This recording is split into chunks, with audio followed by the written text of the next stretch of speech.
छात्रों, अब हम जो गोपाल कृष्ण गोखले के आर्थिक विचारों के बारे में चर्चा करेंगे। छात्रों, आर्थिक विचारों से पहले हमने गोपाल कृष्ण गोखले के सामाजिक विचारों के बारे में तथा इनके राजनीतिक विचारों के बारे में हमने चर्चा की। छात्रों, अब हम जो गोखले के आर्थिक विचारों के बारे में चर्चा करेंगे। तो छात्रों, आर्थिक विचार, गोपाल कृष्ण गोखले के आर्थिक विचार। आर्थिक विचार किसके विचार है छात्रों? ये आर्थिक है गोपाल कृष्ण गोखले के। तो छात्रों, गोखले भारत के औद्योगिक विकास के लिए सदैव इच्छुक रहे। गोखले भारत के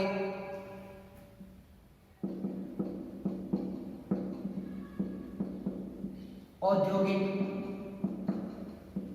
विकास के लिए सदैव इच्छुक रहे।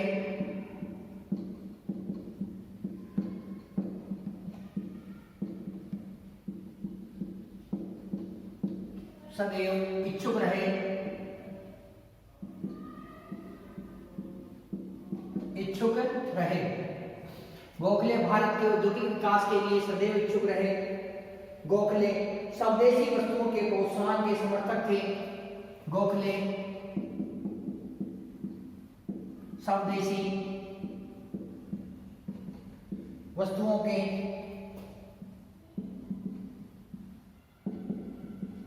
गोखले स्वदेशी वस्तुओं के प्रोत्साहन के समर्थक थे।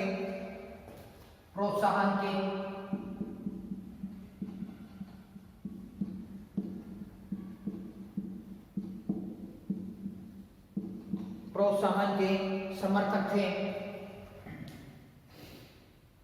किंतु बहिष्कार की नीति द्वारा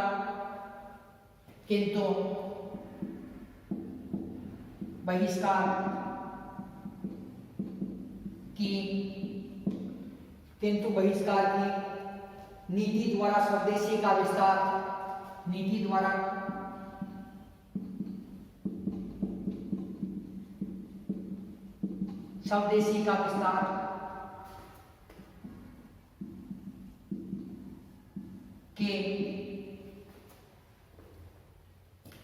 विस्तार स्वदेशी का विस्तार हितकारी नहीं मानते थे। हितकारी नहीं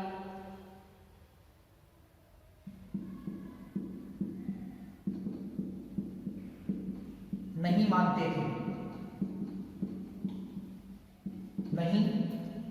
थे। छात्रों, गोखले की दृष्टि में भारत के लिए स्वदेशी की नीति, गोखले की दृष्टि में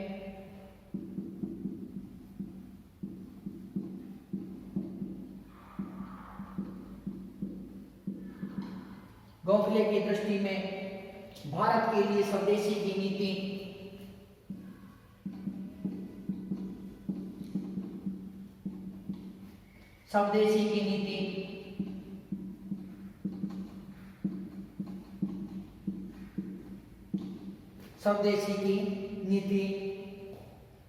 अपनाने के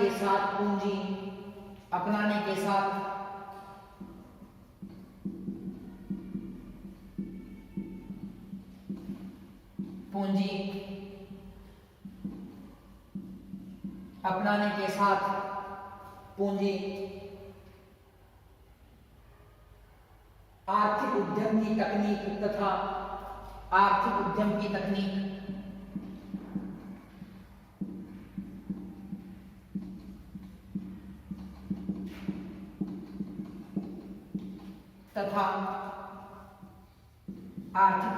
तकनीक तथा उद्योग संबंधी ज्ञान को प्राप्त करना भी आवश्यक था। उद्योग संबंधी ज्ञान को प्राप्त करना भी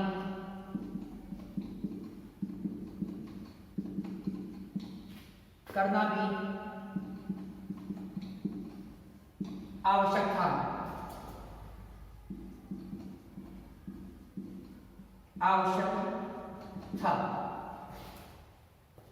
छात्रों,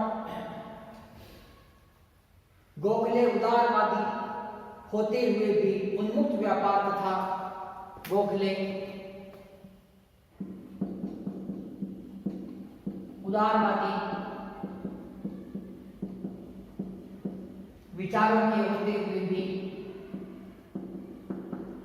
उदारवादी विचारों के होते हुए भी के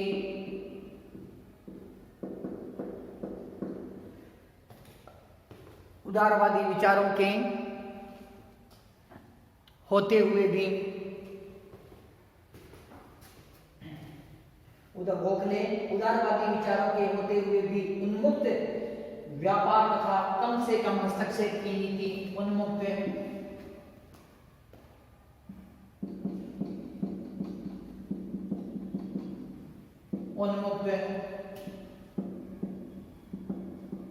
व्यापार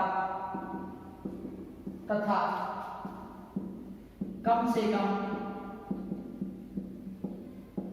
हस्तक्षेप की नीति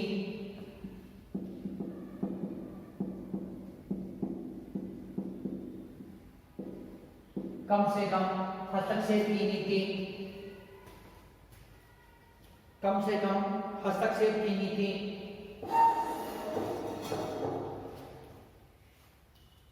के पक्षपाती नहीं थे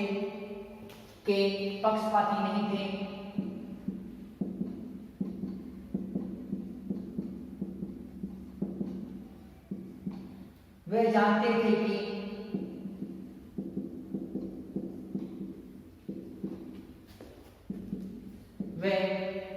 थे कि उन्मुक्त व्यापार की नीति से आर्थिक दृष्टि से उन्मुक्त व्यापार की दृष्टि से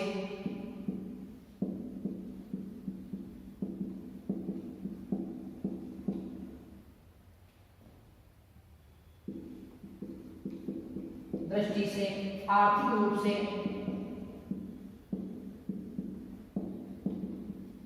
कमजोर देशों का व्यापार चौपट हो जाएगा।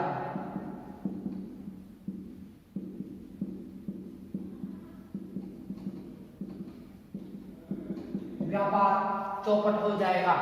आर्थिक रूप से कमजोर देशों का व्यापार चौपट हो जाएगा। गोखले अंग्रेजी की भारत के प्रति गोखले अंग्रेजों की भारत के प्रति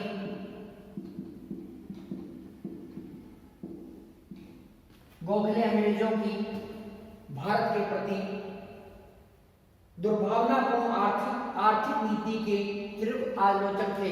दुर्भावनापूर्ण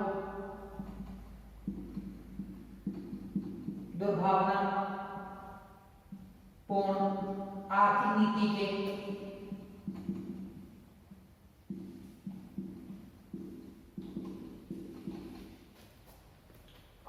दुर्भावनापूर्ण आर्थिक नीति के तीव्र आलोचक थे। दुर्भावनापूर्ण आर्थिक नीति के तीव्र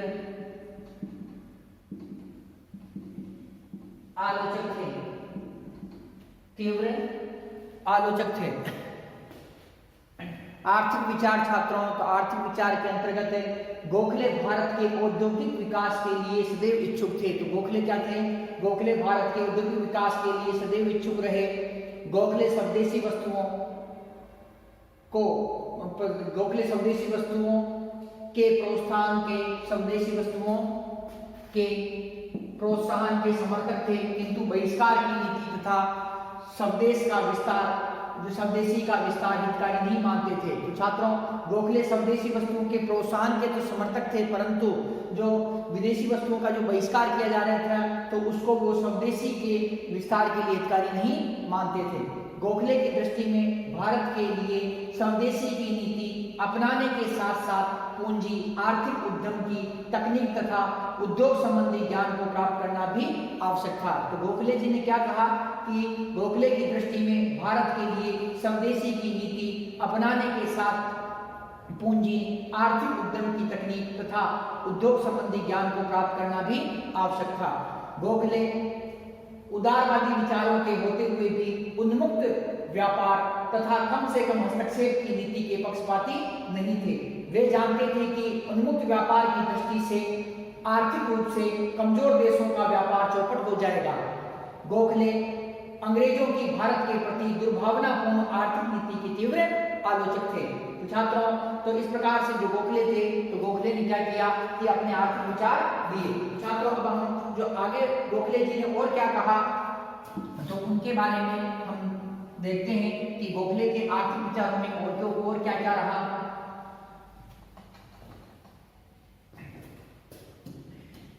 गोखले इस बात से भली भांति परिचित थे कि अंग्रेजों ने भारत को, गोखले इस बात से भली भांति परिचित थे, भली भांति परिचित थे।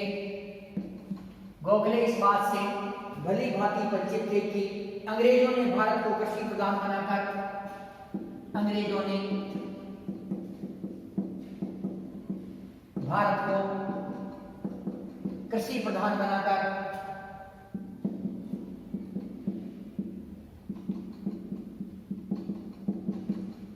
अंग्रेजों ने भारत को कृषि प्रधान बनाकर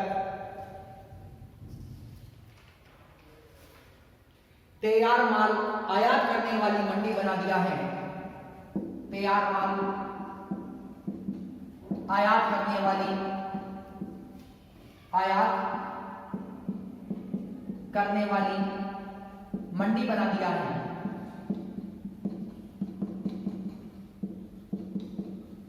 मंडी बना दिया है।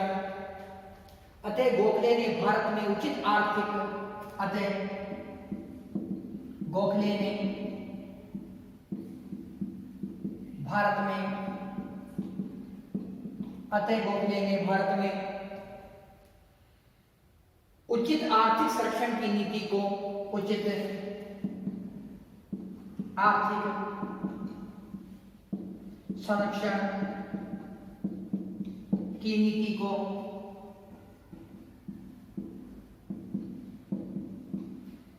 उचित आर्थिक संरक्षण की नीति को अपनाने की आवश्यकता पर बल दिया, अपनाने की आवश्यकता पर बल दिया।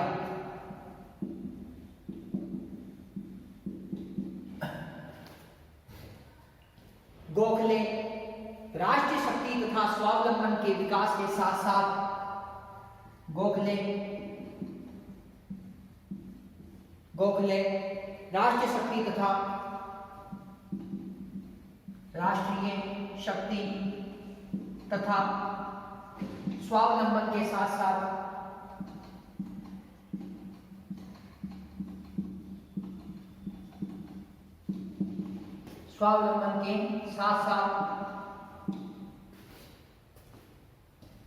राजकीय संरक्षण में भारत के नए उद्योगों को, साथ साथ राजकीय संरक्षण में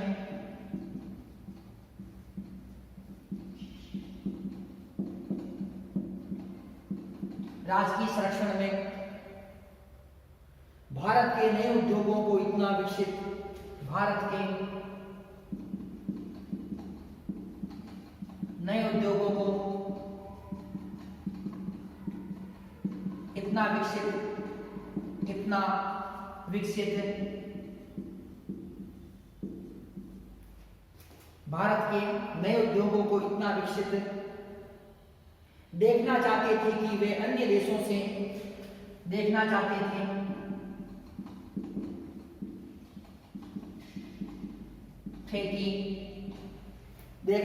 थे कि वह अन्य देशों से, देखना चाहते थे कि वह अन्य देशों से,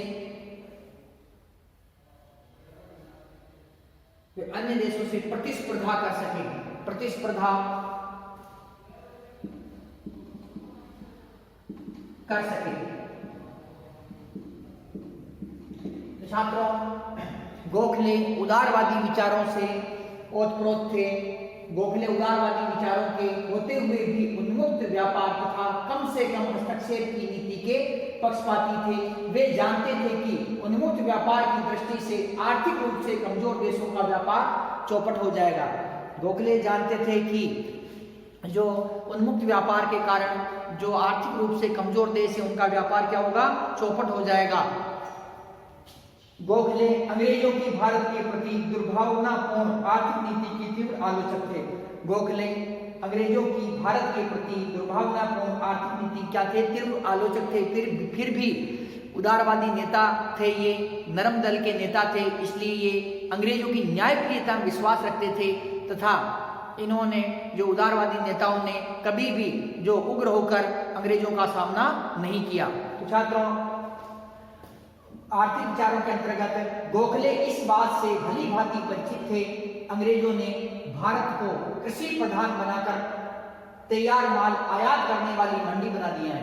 तो ये गोखले ये भी जानते थे कि जो अंग्रेज हैं, अंग्रेजों ने क्या किया, भारत को, जो भारत आर्थिक रूप से समृद्ध देश था तथा जो अन्य देशों के अंदर अधिक से अधिक निर्यात करता था और आयात अत्यधिक कम, आयात बहुत ही कम करता था, परंतु जो अंग्रेजों ने भारत को कृषि प्रधान जो देश बनाकर और तैयार माल आयात करने वाली एक मंडी बना दिया, ये जानते थे।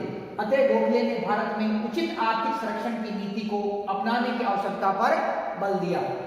गोखले राष्ट्रीय शक्ति तथा स्वावलंबन के साथ साथ राजकीय संरक्षण में भारत के नए उद्योगों को विकसित देखना चाहते थे कि वह अन्य देशों से प्रतिस्पर्धा कर सके। तो छात्रों, गोखले राष्ट्रीय शक्ति तथा स्वावलंबन के साथ साथ राजकीय संरक्षण में भारत के नए उद्योगों को इतना विकसित देखना चाहते थे कि वह अन्य देशों से प्रतिस्पर्धा कर सके। तो इस प्रकार से छात्रों, जो ये गोखले हैं, तो गोखले ने क्या थे, ये आर्थिक विचार थे। तो छात्रों, अब हम देखते हैं गोखले के जो शिक्षा से संबंधित विचार थे, तो उनके बारे में हम चर्चा करते हैं। छात्रों, गोखले एक शिक्षक थे और इन्होंने जो एक शिक्षक के रूप में जो अपना जीवन समर्पित किया और शिक्षक रहते हुए इन्होंने जो शिक्षक रहते हुए इन्होंने जो शिक्षा के अंदर जो इन्होंने कमियां देखी तो उनको इन्होंने उजागर किया तथा भारत के अंदर जो पाश्चात्य शिक्षा पर इन्होंने बल दिया और छात्रों यह निःशुल्क में अनिवार्य शिक्षा पर बल और इन्होंने निःशुल्क तथा अनिवार्य शिक्षा पर भी बल दिया। तो छात्रों, हम देखते हैं कि गोखले के शिक्षा संबंधी विचार। गोखले के शिक्षा संबंधी विचार।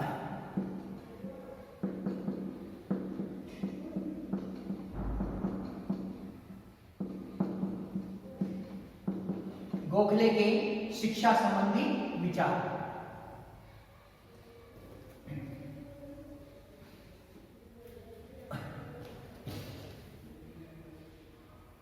गोखले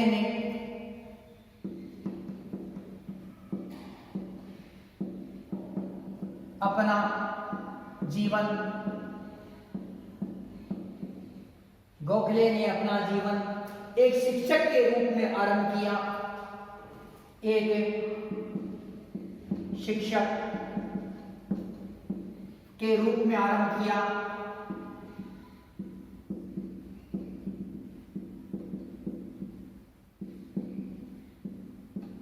गोखले ने अपना जीवन एक शिक्षक के रूप में आरंभ किया, इसलिए उन्होंने समय समय पर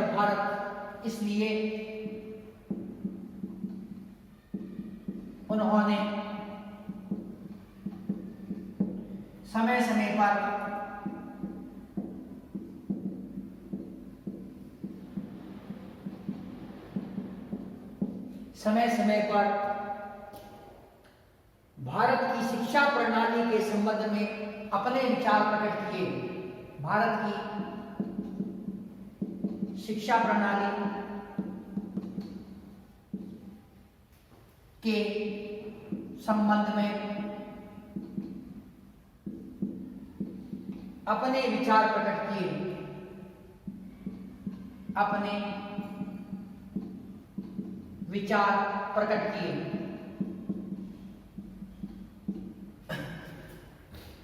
अपने विचार प्रकट किए। इसके अनुसार, गोखले के अनुसार शिक्षा का प्रसार नैतिक तथा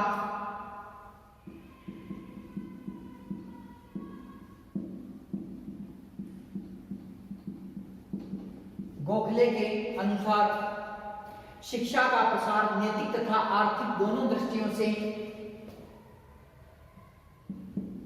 नैतिक तथा आर्थिक, नैतिक तथा आर्थिक दोनों ही दृष्टियों से में अनिवार्य था। दोनों ही दृष्टियों में अनिवार्य था।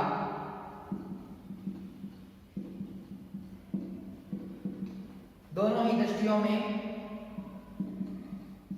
अनिवार्य था।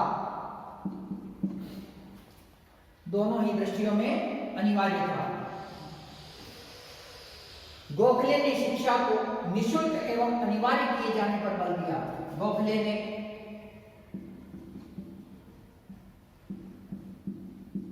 शिक्षा को निःशुल्क एवं अनिवार्य किए जाने पर बल दिया।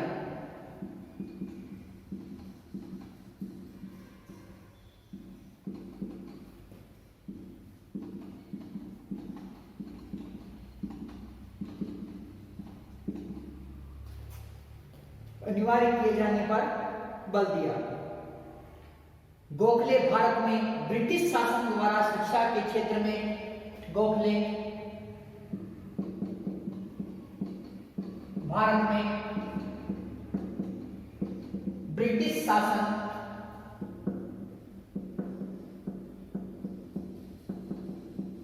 द्वारा,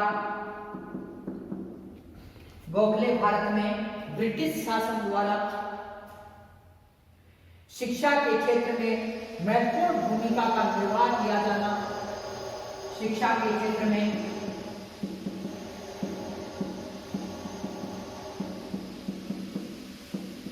महत्वपूर्ण भूमिका का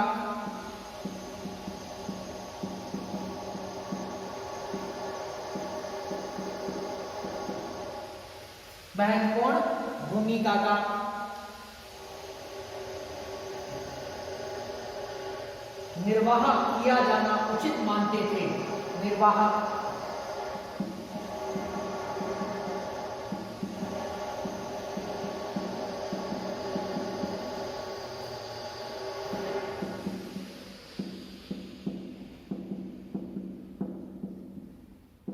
उचित मानते थे। निर्वाह किया जाना उचित मानते थे। गोखले का मानना था कि शिक्षा के विस्तार द्वारा व्यक्तियों के, गोखले का मानना था कि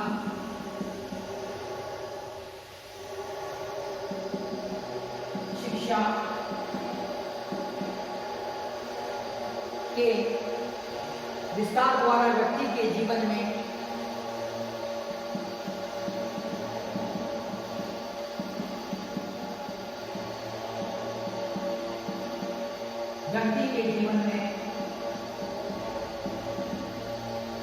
विस्तार द्वारा व्यक्ति के जीवन में नवीन चेतना का संचार होगा। नवीन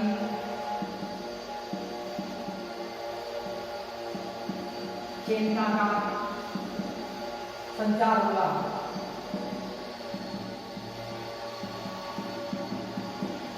संचार होगा। गोखले पाश्चात्य शिक्षा के समर्थक थे। गोखले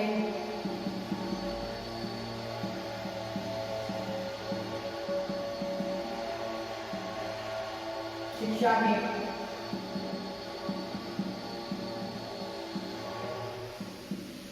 समर्थक थे। छात्रों, गोखले के शिक्षा संबंधी विचारों के अंतर्गत गोखले ने अपना जीवन एक शिक्षक के रूप में आरंभ किया। इसलिए इन्होंने समय समय पर भारत की शिक्षा प्रणाली के संबंध में अपने विचार प्रकट किए। गोखले के अनुसार नैतिक तथा आर्थिक दोनों ही दृष्टियों में गोखले के अनुसार नैतिक तथा आर्थिक दोनों ही दृष्टियों में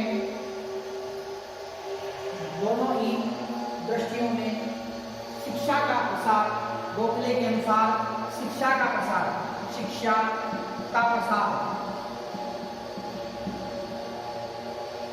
गोखले के अनुसार शिक्षा का प्रचार नैतिक तथा जो आर्थिक दोनों ही दृष्टियों में अनिवार्य था। गोखले ने शिक्षा को निःशुल्क एवं अनिवार्य किए जाने पर बल दिया। गोखले भारत में ब्रिटिश शासन द्वारा शिक्षा के क्षेत्र में महत्वपूर्ण भूमिका का निर्वाह किया जाना उचित मानते थे। गोखले का मानना था कि शिक्षा विस्तार द्वारा व्यक्ति के जीवन में नवीन चेतना का संचार होगा। गोखले पाश्चात्य शिक्षा के समर्थक थे। छात्रों, जो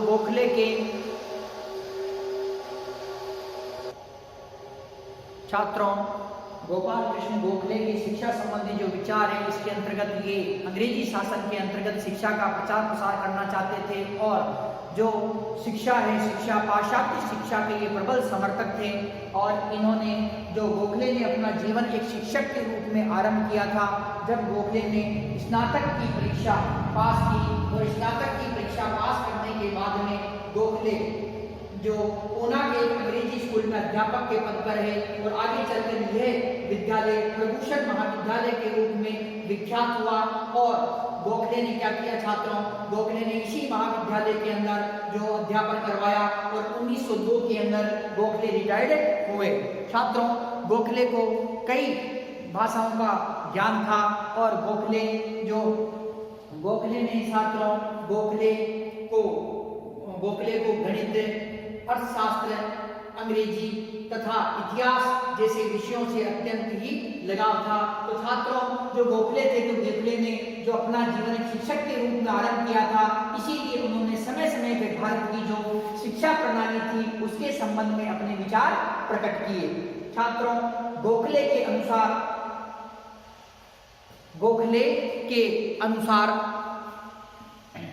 शिक्षा का प्रसार नैतिक तथा आर्थिक दोनों ही दृष्टियों से अनिवार्य है। अर्थात नैतिक विकास होना चाहिए तथा जो उसके मनुष्य के आर्थिक जीवन के रूप में भी शिक्षा का महत्वपूर्ण योगदान होना चाहिए। तो छात्रों, तो गोखले के अनुसार शिक्षा का प्रसार नैतिक तथा आर्थिक दोनों ही दृष्टियों से अनिवार्य था।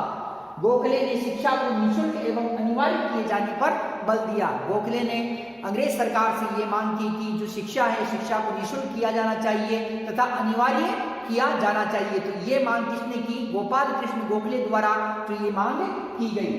गोखले भारत में ब्रिटिश शासन द्वारा शिक्षा के क्षेत्र में महत्वपूर्ण भूमिका का निर्वाह किया जाना उचित मानते थे। छात्रों, गोखले उदारवादी नेता थे और ब्रिटिश साम्राज्य के ये समर्थक थे और ये इन्होंने जो अंग्रेजों द्वारा भारत में शिक्षा व्यवस्था डेवलप की गई तो उस शिक्षा व्यवस्था के ये समर्थक थे।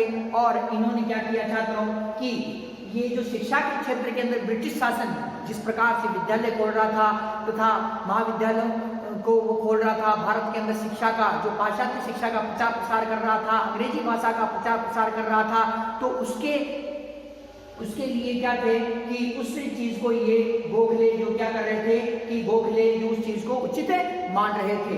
छात्रों, गोखले का मानना था कि शिक्षा विस्तार द्वारा मनुष्य के जीवन में नवीन चेतना का संचार होगा।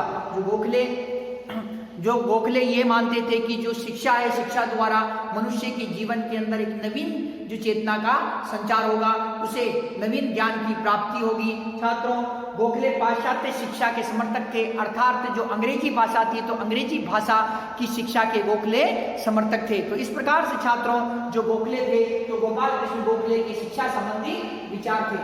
छात्रों, जो गोपाल कृष्ण गोखले भारत के राष्ट्र निर्माताओं में प्रथम श्रेणी के महान व्यक्ति थे। छात्रों, गोखले उदारवादी नेता थे तथा अंग्रेजी साम्राज्य के ये जो समर्थक थे, परंतु जो अंग्रेजी साम्राज्य में व्याप्त जो बुराइयां थी तो अंग्रेजों द्वारा जिस प्रकार से जो शोषण किया जा रहा था उसका ये जो विरोध जो उदारवादी नेता होते हुए भी इन्होंने क्या किया, उसका विरोध किया। तो छात्रों, जो गोपाल कृष्ण गोखले के हमने आज जो राजनीतिक विचारों के बारे में तथा सामाजिक विचारों के बारे में, आर्थिक विचारों के बारे में तथा उनके शिक्षा संबंधी विचारों के बारे में हमने चर्चा की। छात्रों, इस प्रकार से गोपाल कृष्ण गोखले जी का जो भारतीय राष्ट्रीय आंदोलन में अत्यंत ही महत्वपूर्ण स्थान रहा तथा ये उदारवादी नेता थे। तो छात्रों, इस प्रकार से जो हमारा ये टॉपिक है गोपाल कृष्ण गोखले का, ये कंप्लीट होता है। नेक्स्ट टाइम नेक्स्ट टॉपिक करेंगे। धन्यवाद।